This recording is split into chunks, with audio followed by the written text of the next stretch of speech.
ഈശോ മിശിഹായെ ഏറെ സ്നേഹിക്കപ്പെടുന്നവരെ, കുഞ്ഞുങ്ങളുടെ കൂടെ ആയിരിക്കുമ്പോൾ അവരുടെ കളിചിരികളിൽ നാം പങ്കുചേരുമ്പോൾ നമ്മുടെ സമയം പോകുന്നത് നാം അറിയുന്നില്ല. കുഞ്ഞുങ്ങളോടൊപ്പമായിരിക്കുമ്പോൾ നാം ഒരു കുഞ്ഞായി മാറുന്നു.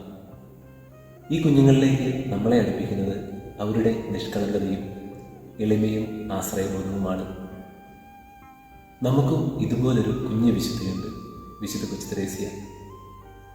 അവൾ ഉണ്ണിയേശുവിൻ്റെ കൈകളിലെ ഒരു ചെറുപന്തായി മാറാൻ ആഗ്രഹിച്ചു. ഒരു കൊച്ചു കുഞ്ഞിൻ്റെ കയ്യിൽ നമ്മൾ ഒരു പന്ത് കൊടുക്കുമ്പോൾ ആദ്യം വളരെ കൗതുകത്തോടെയും അതിനെ കൈകളിലെടുക്കും. പിന്നീട് അതിനെ വലിച്ചെറിയുകയും പിച്ചുകയും വീണ്ടും കൈകളിലെടുക്കുകയും ചെയ്യും. ഇതുപോലെ ഉണ്ണിയേശുവിൻ്റെ കൈകളിലെ ഒരു പന്തായി മാറുവാൻ വിശുദ്ധ കൊച്ചു തെരേസ്യ ആഗ്രഹിച്ചു.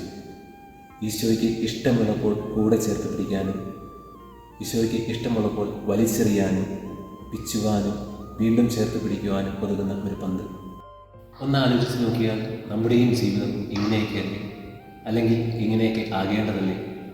ജീവിതത്തിലെ കൊച്ചു കൊച്ചു സന്തോഷങ്ങളും ദുഃഖങ്ങളും ചേർത്ത് പിടിച്ച് ഉറങ്ങുവാനായി പോകുമ്പോൾ നെറ്റിയിൽ കുരിശും വരച്ച് നല്ല ദൈവം നൽകിയ എല്ലാ അനുഗ്രഹങ്ങൾക്കും നന്ദി പറഞ്ഞുകൊണ്ടുള്ള ഒരു ജീവിതം.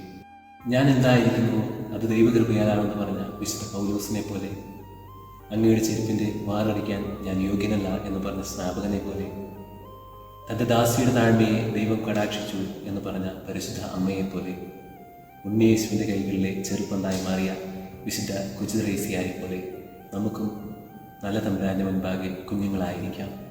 അവിടുത്തെ ആശ്രയിക്കാം. തിരിഹിതം നമ്മിൽ നിറവേറാനായി നമ്മെ തന്നെ നമുക്ക് വിട്ടുകൊടുക്കാം.